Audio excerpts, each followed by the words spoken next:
अनमोल वचन अखिल भारतीय संत मत सत्संग के संस्थापक और गृहस्थ में आनंद योग के जनक परम संत महात्मा परम पूज्य श्री यशपाल जी महाराज अर्थात परम पूज्य भाई साहब जी द्वारा प्रतिपादित इन अनमोल वचनों का पालन करना अति आवश्यक है। ये वचन हमारी गृहस्थ आध्यात्मिक साधना के लिए मूलभूत सिद्धांत हैं, जो इस प्रकार हैं। हम दुनिया की हर चीज की कीमत आंकते हैं, अपने मानव जीवन की कीमत भी जाने व परमात्मा की प्राप्ति हेतु साधना करें।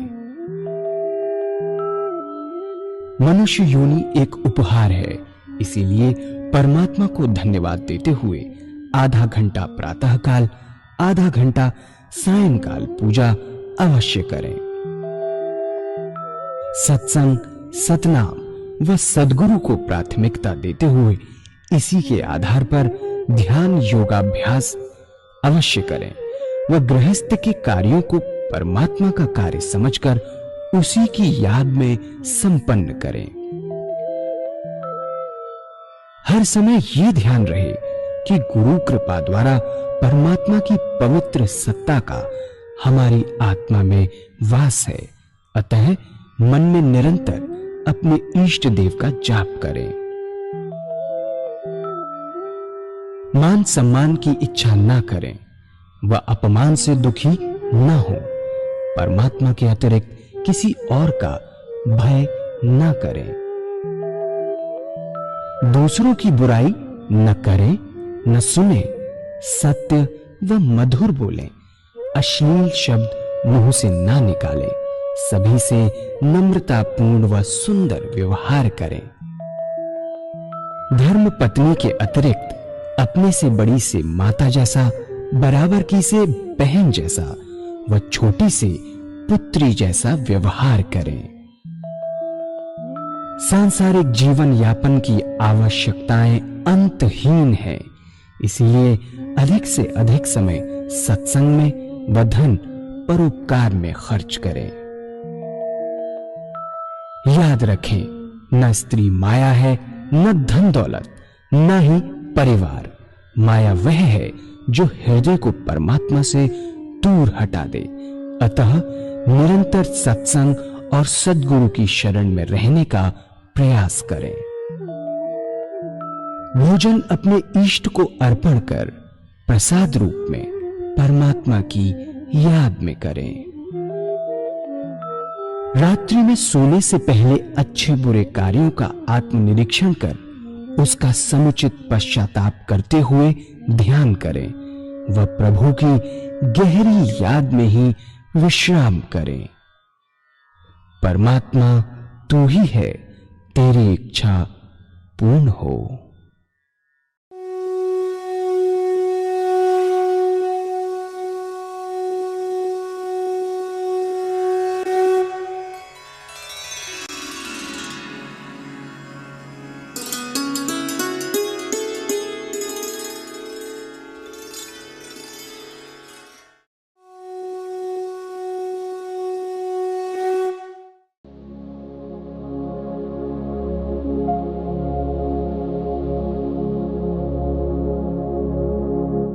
जय सद्गुरुदेव जय पद शरणं श्रेयस्वरूप चरणों शरणं।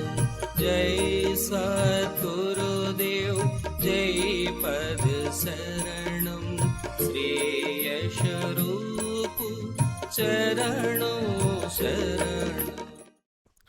चचा जी महाराज तो सतगुरु का सहारा पाए हुए थे, उन पर किसी बात का क्या असर होता।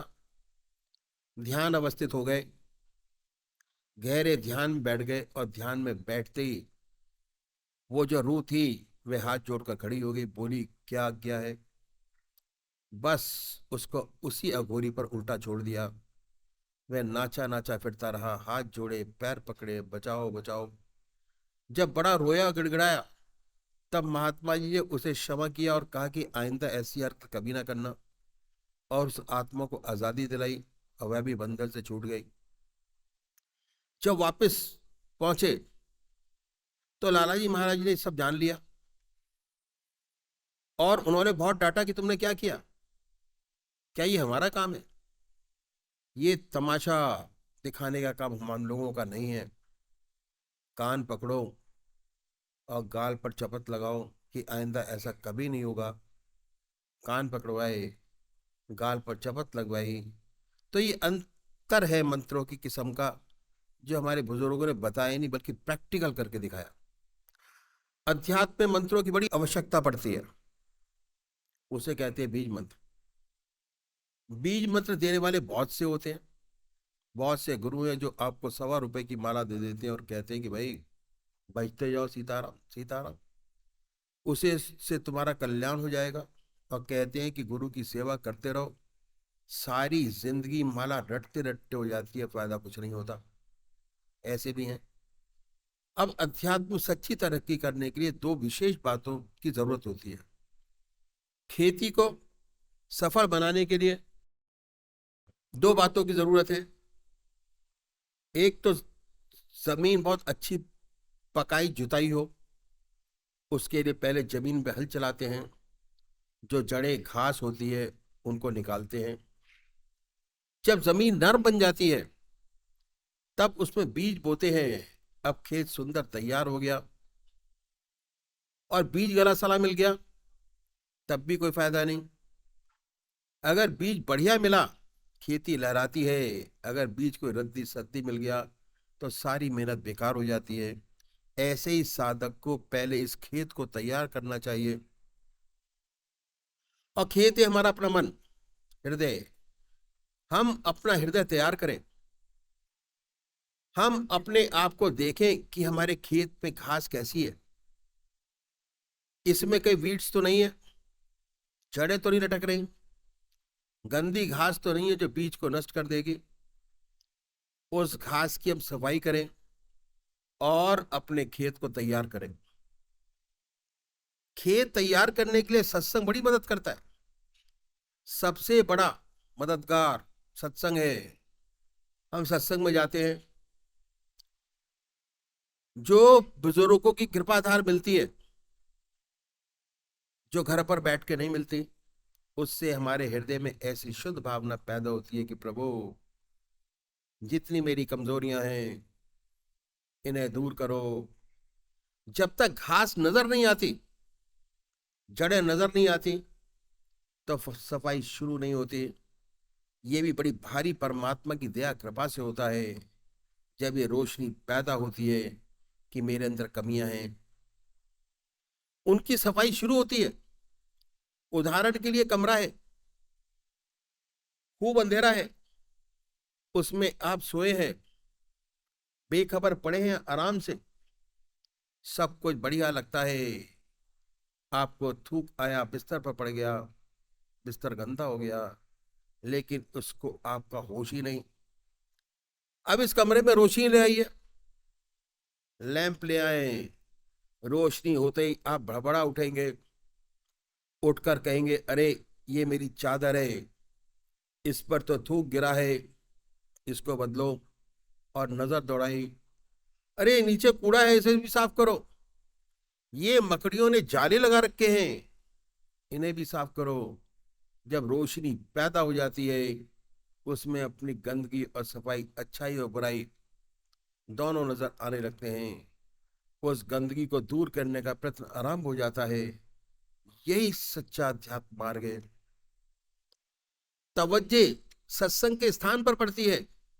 जब तवज्जे हृदय पर पड़ती है, मनुष्य अपने आप को देखने लग जाता है कि मैं क्या हूं। उससे पहले नहीं देख पाता। जब तक अपने आप को देख नहीं पाता, बड़े आराम से सोता है। 1000 पीछे 999 व्यक्ति ऐसे हैं, इसी तरह सोते हैं, अपनी तरफ देखते नहीं, बाहर ही देखते रहते हैं, अंदर देखते नहीं। अंदर देखे तो अपना कूड़ा करकट समझ आए और कुछ साफ करने का प्रयत्न शुरू हो। जब हम संतों के पास जाते हैं, उनकी कृपाधार पड़ती है, तो अपने हृदय को देखना शुरू करते हैं। जब रोशनी पैदा हुई हृदय को देखना शुरू किया, फिर हमें नजर आने लगता है कि इसमें तो कई तीखे कांटे हैं, तीखे कांटे वाली झाड़ियां हैं। काम है, क्रोध है, लोभ है, मोह है, अहंकार है, झूठ है, मक्कारी है, फरेब है। जब नजर आ जाता है तो फिर दूर करने की चेष्टा शुरू हो जाती है कि कैसे हमें इन चीजों से छुटकारा मिले। इनसे छुटकारा पाने के लिए सत्संग से बढ़िया कोई रास्ता नहीं। जितनी बुजुर्गों की तवज्जो आपके हृदय पे पड़ेगी, उतनी आपके हृदय की सफाई होती चली जाएगी। इसलिए पहली चीज जो आवश्यक है वह है सत्संग। नाम तो सबको दे देते हैं, राम नाम में तो सबको लगा देते हैं, लेकिन बीज मंत्र जब मिलता है, जब गुरुदेव देख लेते हैं कि हाँ साधक ठीक है, तभी बीज मंत्र देता है। बीज मंत्र का मतलब है चित्त की एकाग्रता, पावर ऑफ कंसंट्रेशन, जो सच्चे सदगुरु से साधक को प्राप्त होता है। जब हृदय जाग जाता है, हृदय प्रेम से भरपूर हो जाता है, हृदय में प्रेम का जज्बा पैदा हो जाता है, भगवान की सच्ची भक्ति पैदा हो जाती है, तो फिर वह साधक लग निपट जाता है। सच्ची आध्यात्मिक उड़ान के लिए जैसे खेत के लिए अच्छे बीज की आवश्यकता है, वैसे साधक के लिए भी आवश्यक है कि बीज मंत्र किसी अच्छे परागत सदगुरु द्वारा ही प्राप्त हो। अगर बीज खराब मिल गया तो उसका कोई फायदा नहीं। साथ ही यदि खेत खराब है, उपजाऊ नहीं, तो भी कोई फायदा नहीं। दोनों चीजें अच्छी होनी चाहिए, बीज भी अच्छा और खेत भी अच्छा हो, तब खेती लहलाती है, तब आनंद ही आनंद आता है, होता है। अच्छे फूल खिलते हैं, चारों तरफ खुशबू महकती है, अलग से मालूम हो जाता है कि फूल है, महक है। तो ये आवश्यक है कि बीज मंत्र समर्थ सदगुरु से प्राप्त हो। ये बीज मंत्र नहीं कि कह दिया कि सीताराम कहे जाओ, माला लेकर ओम ओम करते रहो, कुछ नहीं। असली बीज मंत्र तो वह है जो आपके चित्त को एकाग्रता प्रदान करता हो। आप हजारों कोशिश कर लीजिए, अपने आप करने से एकाग्र नहीं होता, क्योंकि जन्म जन्म से वहरमुखी है। कोई शक्ति उसको एकाग्र कराती है, अन्यथा संभव नहीं। हजार कोशिश करिए, आप सर पटक कर रह जाएंगे, चित्त एकाग्र नहीं होगा, विचार आते रहेंगे। इसलिए प्रमाणित है कि भगवान कृष्ण नाग को जब तक ना नथ लें, वह अपना जहर नहीं छोड़ता। ये मन भी विषधार जैसा है, जब सदगुरु इसके ऊपर अपनी सवारी नहीं करता, तब तक विष देता रहता है। तो मौका दीजिए अपने सदगुरु को कि वे इसकी पूर्णता सफाई करे, और जो बढ़िया सच्चा बीज है वे आपके हृदय में डाल दे, जिससे परमात्मा का प्रेम, ईश्वरी भक्ति, निरंतर उसकी याद आपके दिल में पैदा हो जाए। चलते फिरते भी उसकी याद हो, खाते पीते भी उसकी याद हो, बगैर उसकी याद के चैन न आए। जब मन वहां से हटे, तभी आंखों में विरह के आंसू आ जाए कि ये क्या हो गया, ऐसी लगन आप में पैदा हो जाए। इसलिए जिस मंत्र से चित्त की एकाग्रता हासिल होती है, जो मंत्र ऐसे सच्चे सदगुरु से प्राप्त होता है, उसी को बीज मंत्र कहते हैं। जब तक चित्त एकाग्र नहीं होता, तब तक आपको बीज नहीं मिला। जब बीज मंत्र आपको प्राप्त हो जाएगा, जैसे ही आप जिह्वा की नोक तालू से लगाएंगे, फौरन ध्यान बनेगा, ऑटोमेटिक ध्यान बनेगा। हमें अपने खेत को अच्छी तरह जुताई करके, उसमें से जड़ व घास निकालकर मुलायम करके, उसकी कठोरता कट्टरता को निकालकर हृदय मुलायम करना है। जब हम शुद्ध हृदय से अपने गुरु के सामने जाएंगे, वह उसमें सुंदर बीज डालेगा, जो फूलेगा, फलेगा, अच्छे फल मीठे लगेंगे। आध्यात्मिक क्षेत्र में सबसे बड़ी प्राप्ति है बीज मंत्र। उसके बाद जब बीज मंत्र मिल गया, तो साधक की जिम्मेदारी और बढ़ गई।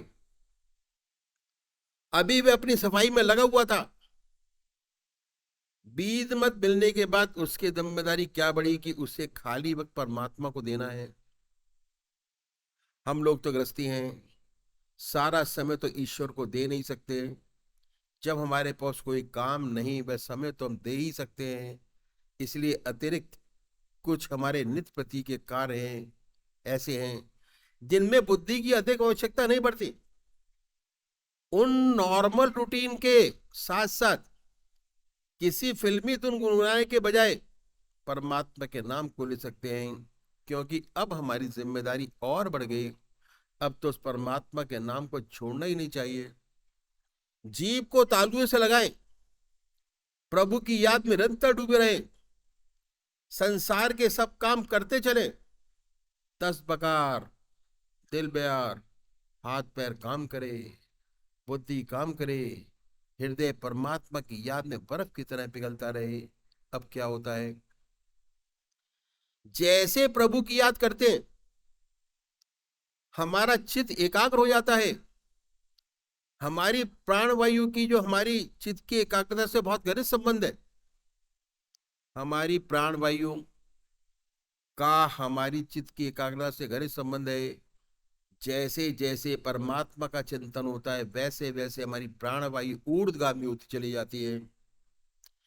जितना दुनिया का चिंतन करते हैं, कामनी कांचन का चिंतन करते हैं, उतने प्राण गुदा और जंगाओं की तरफ जाते हैं। लेकिन परमात्मा के चिंतन में प्राण ऊर्ध्वगामी होते चले जाते हैं और धीरे धीरे जैसे जैसे प्रभु की याद बढ़ती चली जाती है वैसे वैसे प्राणों की गति भी ऊपर की ओर चली जाती है। एक दिन आज्ञा चक्र पर स्पंदन होना शुरू हो जाता है। आज्ञा चक्र पर भुजाओं के बीच वाइब्रेशंस, ध्यान हृदय पर करते हैं और ध्यान लग जाता है आज्ञा चक्र पर।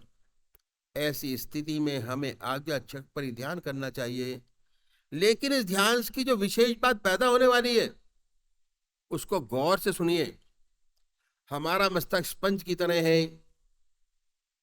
जैसे स्पंज होता है वैसे ही उसमें बहुत से छेद हैं। डॉक्टर लोग बेहतर जानते होंगे। मेरे ख्याल से हजारों नर्व्स हैं, उनमें अनगिनत नर्व्स हैं, उनमें छेद भी हैं। स्पंज की तरह बताते हैं। अब हमारे हृदय पर जिन बातों का गहरा असर पड़ता है उनकी याद हमारे मस्तिष्क पर इम्प्रिंट हो जाती है।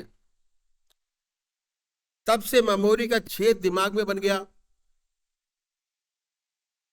अब क्या है, ऐसी बहुत सी हमारी मेमोरी के छेद बनते रहते हैं, कुछ मोटे, कुछ छोटे, कुछ बड़े, कुछ छोटे। बचपन की सारी बातें हमें याद नहीं है, परंतु कोई कोई ऐसी बात है जिसका असर हमारे हृदय पर गहरा पड़ा हो, वे हमेशा याद रह जाती हैं। जिसका गहरा संस्कार बना, उतना गहरा छेद आपके मस्तिष्क में बना, उसकी मेमोरी स्टोर हो गई। कभी कभी फ्लेयर अप हो जाती है, हमें पता लग जाता है कि याद आ जाती है उसकी जो छोटी बातें थी, जिनका हल्का संस्कार बना, वे सब भूल गए, उनका ध्यान ही नहीं। अब क्या है, जब राम नाम हृदय से लेते हैं, संस्कार हृदय से याद करने से बनते हैं और हृदय पर वह संस्कार बनता है। संस्कार हमारी आंखों से बनता है, जिह्वा से बनते हैं।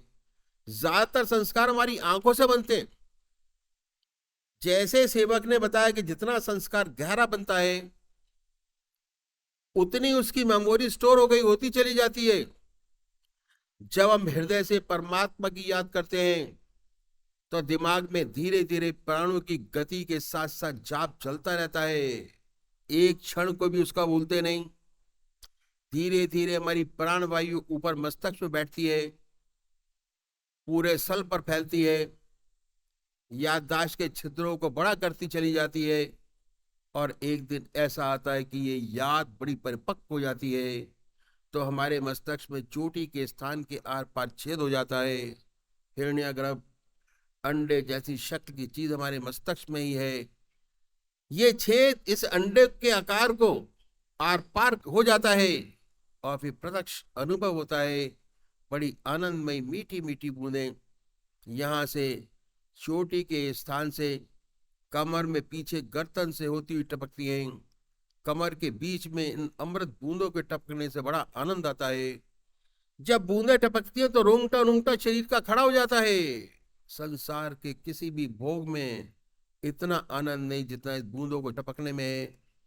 इस बूंद को टपकने की एक विशेषता है ये ताल के साथ इक्वल इंटरवल टपकती है। अगर एक बूंद टपके 30 सेकंड बाद दूसरी, 30 सेकंड बाद तीसरी, इन बूंदों के टपकने तो सारा शरीर प्रकाश और आनंद से भर जाता है। शरीर का रोंगटा रोंगटा खड़ा हो जाता है। ऐसी सुंदर अवस्था प्राप्त होती है। कबीर साहब बगैर पढ़े लिखे थे, लेकिन उनकी विद्या बड़ी प्रैक्टिकल थी। अनुभवी संत थे। उन्होंने इस अवस्था का बड़ा सुंदर वर्णन किया है। उन्होंने कहा है कि चुवत अमीरस भरत ताल, जहां शब्द उठत आसमानी हो, सूरज समानी सिंध में नई कुछ जात बखानी हो। चुवत अमीरस, अमृत रस की बूंदें टपकती हैं। अमृत रस से ज्यादा आनंद वाली कोई चीज नहीं। अमृत कैसे? चुवत अमीरस भरत ताल, ताल के साथ इक्वल इंटरवल, हारमोनियम की ताल, उसको हम ताल कह सकते हैं। चुवत अमीरस भरत ताल, जहां शब्द उठा तस्मानी हो, उस प्रभु की याद को शब्द कहते हैं। प्रभु की याद का अजप अजाप, उस ध्वनि को हम सुन सकते हैं, कह सकते हैं, पर जवान से कह नहीं सकते। वह ध्वनि होती है। शब्द उठा तस्मानी हो, ये शब्द हमारे हर अंग से, हर छेद से होता हुआ मालूम होता है। इतनी सुंदर अवस्था बनती है। इसके आगे कहते हैं कि सूरज समानी सिंध में नई कुछ जात बखानी हो। मन ऐसा एकाग्र होकर रह जाता है। अपने इष्ट में मन ऐसा एकाग्र हो जाता है कि हटा ही नहीं हटता, कोशिश करने से भी नहीं हटता। मन का स्वरूप एक अगाध समुद्र का हो जाता है। प्रत्यक्ष अनुभव हो जाता है कि मन एक अगाध समुद्र है। और समुद्र कैसा? वेवलेस, जिसमें लहरें नहीं, शांत, इन्फिनाइट, जिसका कोई और छोर नहीं। ऐसा स्वस्थ मन तैयार हो जाता है। आगे कहते हैं कि नहीं कुछ जात बखानी हो। ये आनंदमय अवस्था का शब्दों में बयान किया ही नहीं जा सकता। अनुभव की चीज है, अनुभव कर सकते हैं। इस अवस्था का शंकराजी महाराज ने इस अवस्था का वर्णन करते हुए लिखा है कि अमृत रस की वर्षा होती है और रोशनी पैदा होती है। सूर्य जैसी रोशनी, प्रकाश पैदा होता है। लेकिन अमृत बरसे और अग्नि कैसे पैदा हुई, वास्तव में अनुभव वाली बात है।